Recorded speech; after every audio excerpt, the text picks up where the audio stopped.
Look, seriously, when will this become a criminal matter and even a matter for Australian Federal Police when it comes to my ex-partner Giovanni Craig Consalvo committing federal fraud? He didn't get any money from this, but he still pretended he was a carer. He wasn't a carer. There's no truth in any information stated about me since 2009. I've put this out there in the public, in social media, on YouTube, so that way I've already made these statements continuously since 2015, and there's nothing that's been changed. So to cover myself legally, I've sent emails. I've told my scamming mother and her scamming sisters, which they are scammers, whether Uncle Tony on my dad's side like it or not. This is a scam that I didn't do. You're watching people use my misfortunate event of being mugged and robbed and away home from work November 30th, 2007 for their own benefit and gain purposes, and then turn it around and putting it back onto me when they get caught. It's like, hang on, you got caught, and like I'm the one that actually caught some of them. Like, what'd you say about me? Like, you've deliberately used loopholes in Australia's ridiculous over giving money to social workers, disability workers, support workers, groups and organisations. The money never goes to people that need it. You've deliberately done this, and then I've caught you, or you've been caught out, like my ex-partner Giovanni Consalvo got caught by his work, and then you've turned it back onto me. And further lying's done. You have Giovanni Craig Consalvo, someone who's from Adelaide. He's my ex-partner. He was never a carer, and I made it very clear even today when my doctor said to me, but he came with you to your appointment as a carer. I'm like, no, and you know that, Dr. Baker, because you know he's my partner. You know he was my partner. Like Giovanni's tried to separate from that now, so he couldn't get arrested for fraud, basically. And he goes, I said, I've never sat here and introduced him as my partner. And in actual fact, I heard him say it once, and on the phone, I was like, what'd you say? You're my carer? I was like, why didn't you tell him you're my fucking assistant? It's a big enough lie. What the heck are you going on with? So, yeah. No, he wasn't. He's a scammer. My God, he's a con artist. Giovanni Craig Consalvo just committed the biggest con since 2009. And it was easy done because my mother and my mother's sisters, my own family then tried to jump onto that. And I look at this and go, well, this is how easy it is.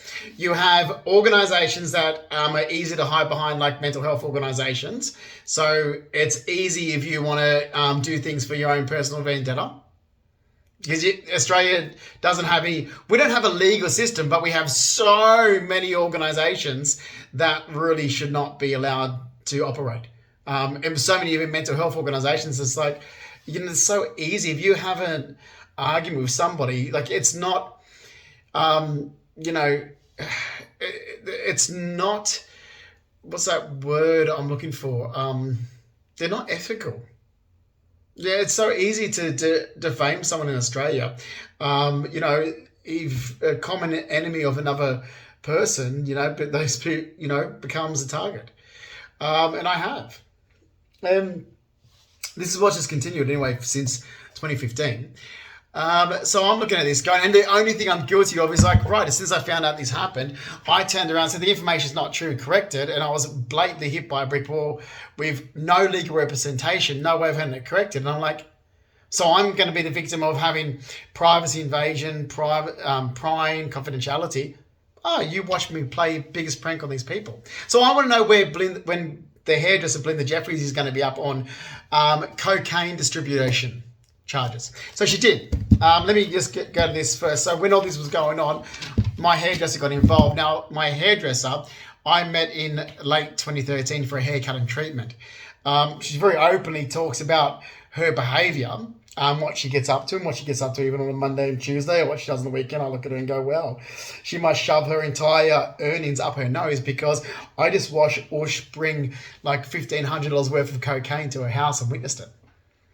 And I'm there going, so while I was doing this, in the meantime, and I've done this with another post as well. I'm checking myself and getting because I don't want to be affiliated with it. I've had a green card to America. I'm like, I don't want to get tagged in with this, but at the same time, I didn't want to sort of look like I was a snitch, as well. And I'm someone that's barely drunk alcohol in my life. And adding to that, just pin that as well. So yeah, I didn't want to get known as a snitch, but I also thought, oh, my mother and her sisters are up to the same scam behaviour with mentally retarded and trying to be power of attorneys. So they have a control freak nature. They want everything that's somebody else's. As soon as somebody's sick, so let me give you an idea of what my mother and her sisters are like.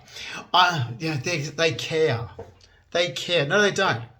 If you get a hint of a cold, for an example, their mother had a stroke. Instead of investigating better ways to recover from the stroke, okay, they're like, oh, she's old, put her into a nursing home. This is exactly what was said. I'm telling you the truth. We'll put her into a nursing home and we're going to rent mum's house up. And they're like, well, you can't do it because the nursing home requires you to sell the person's house. So, to pay for the nursing home. And Marianne Mahowski, my mum's younger sister working in a legal firm, says, oh, that's only unless, but unless you say you've got someone that has to live in the house, like someone, with a disability or whatever that has to live in the house. And Marianne Mahowski in 2013 said, we'll just say it's Justin. And I'm there, and I'm like, no, you won't. She literally did. She goes, we'll just say it's Justin. And we just won't use an agent to rent it out. We'll rent it out ourselves. So they were shoving their own mother off into a nursing home to make money off their mother's house so they could keep the inheritance. And Marianne Mahowski, this is how evil they are. Marianne Mahowski, she sat there and said, we'll say it's Justin. So they wanted we'll keep the inheritance this way. We'll keep the house and we'll make money from it. Marianne Mahowski did it. She works for a law firm. Robin Childs works for a disability organisation, my mother's other sister. Then you've got my mother who also worked for a law firm, then with a disability organisation. Those three women, and I'm there sitting back going, I can't stand them. I don't like them. I can't stand them at all. And I look at that and go, oh, no wonder my ex-partner got away with fraud and forgery because he even forged my signature on documents. No wonder I'm getting lied about since 2009 easily. And I'm sitting back going, well, like literally I just sit back and started ignoring it. Going to appointments, not saying anything because it's like, what do? I've already told you for X amount of years that's not true. I can't even get a solicitor to listen to me. I couldn't even get my ex-employer to listen to me going, can you guys help? Like I was mugged after work. Yes, like I was literally reaching out to everybody, even my ex-employer, and it was going nowhere. I'm like, guys, I've got part salary payment for 10 years to recover from physical health injuries. This is what's going on. Can someone please help me? You know, I kept getting back.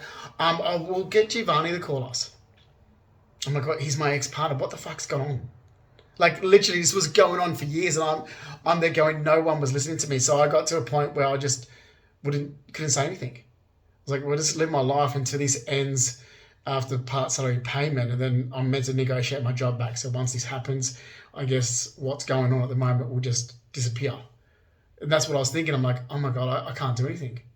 Literally, like I was absolutely petrified knowing my family's nature and looking at the situation I was in with my ex-partner, being a sitting duck with nobody believing me. And I'm there, but I can back up. And like, oh my God. Like, and I'm feeling uncomfortable, even walking on eggshells, being around my ex-partner.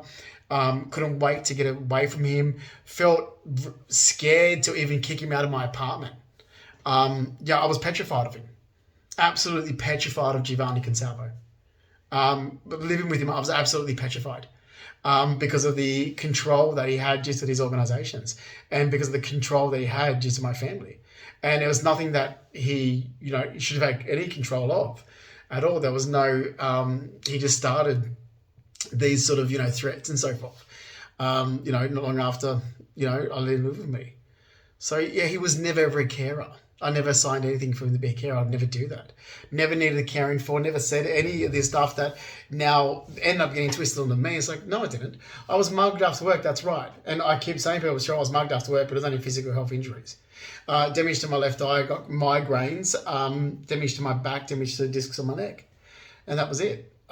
Basically, it was my employer that said part salary payment for 10 years to maintain those maintain or live with, recover, maintain, live with the physical health injuries, then what you're left with as permanent damage, you've got damage to your left eye, the migraines, so we'll look at what that is for a percentage, give you a small fee because you're going to be damaged for the rest of your life with that. So you are permanently damaged. Like, that's not disputable. You've got a permanent disability. That's not disputed at all. Like, that's not to be disputed. There's no fraud I've done. I have a permanent disability from an injury, but it doesn't stop me from living my life or taking control of my life or anything like this. So that's all there. And then basically it was like, so at the end of the 10 years, so we're going to give you 10 years. You'll be able to then freely live your life and, rest, recover, maintain, and then you can negotiate your job back. And I was like, okay, well then I'll go back to my studies. So I went back to TAFE college studies. I'm doing things, maintaining injuries, going, okay, well there's an outcome. I just got to wait these 10 years. Then in the middle of this time, you've got my mother, you've got my mother's sisters, you've got the troublemakers, you've got a new guy that I just met, which was Giovanni Craig and Salvo, and him jumping onto this. And then you've got the last 9 years of me turning around going, what's gone on? I've been telling people that the information you have isn't true, and you've made up these stories based on your own assumptions and theories. These people with, they're apparently professionals, have made up absolute bullshit stories based on their assumptions. Like, they thought Giovanni was supporting me. I'm like, Giovanni, who was broke-ass poor, struggling huge amounts of debt, living in a share house, didn't even own his car, had nothing when I met him in 2008, nothing at all, except for a mattress, an Xbox and a TV. That's all he had. So this is the guy we're talking about that had nothing at all, a mattress, an Xbox and a TV, who moved into my place where I had over 140,000 just in one savings account, and I had several savings accounts. I had my sports car outright. I was on part salary payment at the time because I was mugged after work the year before. I had a beautiful place set up in Surrey Hills, expensive furniture, assets, belongings, jewelry, clothing, living an amazing life that Giovanni saw and he wanted and moved in with me. This guy, who had nothing and never had to pay for one utility bill or rent for the time he was with me, now you believed something that wasn't true for the entire time.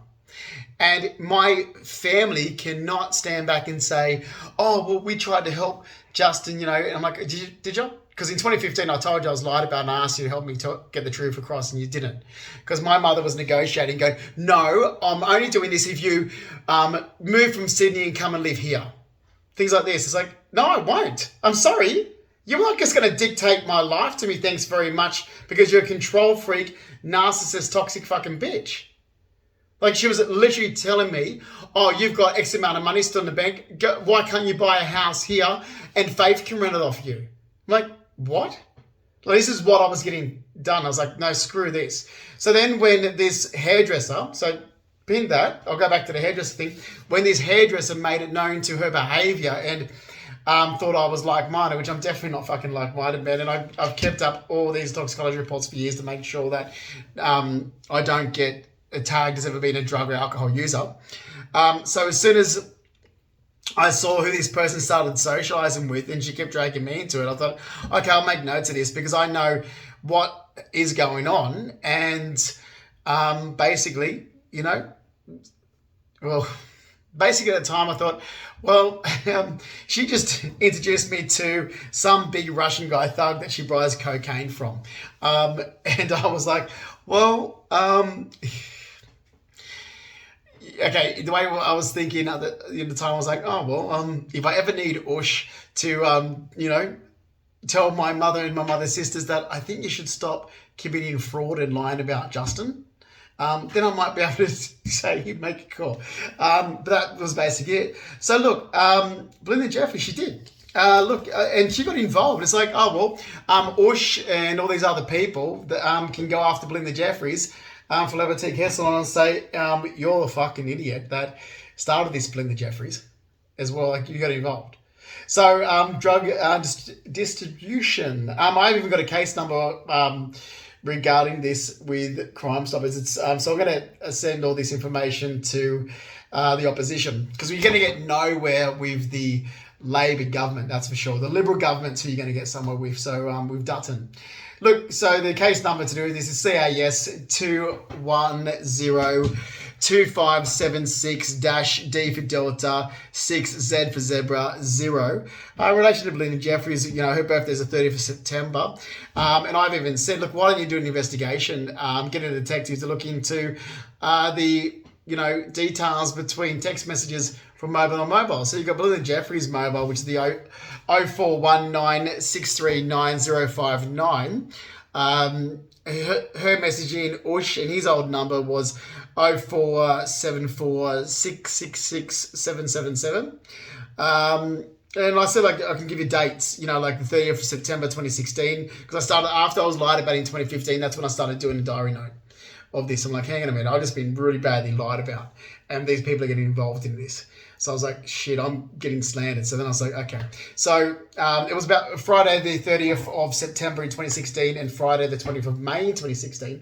They're two good dates I looked at and thought, okay, right, a detective can just look at the phone numbers and grab the data for the text messages from Belinda Jeffries to those people on those dates. But also around the week of her birthday on the 30th of... it was around the week of her birthday on the 30th of September, I think, in 2016 as well. They can look at text messages to do with her, Ush, Walter Kennard. Might have Walter Kennard's number somewhere, and his connections as well. And then, of course, Anthony Toomer. His birthday is the 1st of April in 1974, and his phone number, or old phone number, was 0424260926. So all you got to do is just get the data from the text messages to and from, and you can prove that I'm saying the truth. And I just thought to myself, like when I was getting lied about in 2015, and then all this stuff got involved, I was like, well, that's it. I don't have any other means to